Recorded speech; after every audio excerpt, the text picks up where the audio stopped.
കളിച്ചിരികൾക്കൊപ്പം കായിക മികവിലേക്ക് കുരുന്നുകളെ നയിക്കാൻ വേറിട്ട കാൽവെപ്പുമായി മലപ്പുറം പോരൂർ ഗ്രാമപഞ്ചായത്ത്. പഞ്ചായത്തിലെ അംഗനവാടി കുട്ടികൾക്കായി സംഘടിപ്പിച്ച ഷൂട്ടൌട്ട് മത്സരം ശ്രദ്ധേയമായി. കളികളിൽ ഫുട്ബോളിനോടുള്ള താൽപര്യവും കായികക്ഷമതയും ചെറുപ്രായത്തിൽ തന്നെ വളർത്തിയെടുക്കുക എന്ന ലക്ഷ്യത്തോടെയാണ് പനേങ്ക 26 കിഡ്ഡി കിക്സ് എന്ന പേരിൽ ഈ കായിക വിരുന്നൊരുക്കിയത്.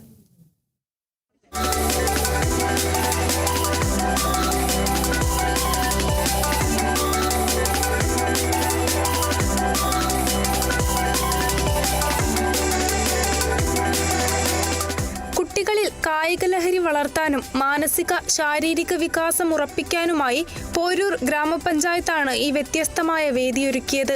നമ്മുടെ നാടെങ്ങും ലോകകപ്പിന് വലിയ ആവേശത്തിലാണ്. എല്ലായിടത്തും ഫ്ലെക്സും കാര്യങ്ങളും കുട്ടികളും അതിന്റെ ആവേശത്തിലാണ്. ലോകകപ്പ് അവസാനത്തോടെ അടുത്തു. ഫാൻ ഫൈറ്റുകളൊക്കെ ആയിട്ട് നമ്മുടെ നാട് മൊത്തം ലോകകപ്പ് ആഘോഷിക്കുമ്പോൾ നമ്മളെ മക്കൾക്കും ആ ആവേശം ഉണ്ടാക്കുക എന്നുള്ള ഉദ്ദേശത്തിലാണ് ഈ തരത്തിലൊരു പരിപാടി നമ്മൾ മുന്നോട്ട് വെച്ചുള്ളത്. നമ്മൾ 33 അംഗനവാടികളുടെയും ടീച്ചർമാരുടെ ഒരു എഫേർട്ടും അതുപോലെ തന്നെ സൂപ്പർവൈസറും മറ്റ് മെമ്പർമാരുടെ എഫേർട്ടോട് കൂടിയാണ് ഇത്ര നല്ലൊരു പ്രോഗ്രാം നമുക്ക് സംഘടിപ്പിക്കാൻ കഴിഞ്ഞിട്ടുള്ളത്.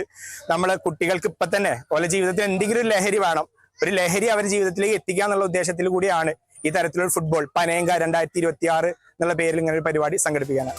പരിപാടിയുടെ ഉദ്ഘാടനം ഗ്രാമപഞ്ചായത്ത് പ്രസിഡന്റ് കെ പുഷ്പവല്ലി നിർവഹിച്ചു. ഗ്രാമപഞ്ചായത്ത് വൈസ് പ്രസിഡന്റ് ഇബ്രാഹിം കുന്നുമൽ അധ്യക്ഷത വഹിച്ചു. വരും ദിവസങ്ങളിലും കുട്ടികളുടെ ശാരീരിക മാനസിക വളർച്ചയ്ക്ക് മുൻഗണന നൽകുന്ന ഇത്തരം വൈവിധ്യമാർന്ന പരിപാടികൾ പഞ്ചായത്തിന്റെ നേതൃത്വത്തിൽ തുടർന്നും സംഘടിപ്പിക്കുമെന്ന് ഭാരവാഹികൾ അറിയിച്ചു. Kerala vision news, Malappuram.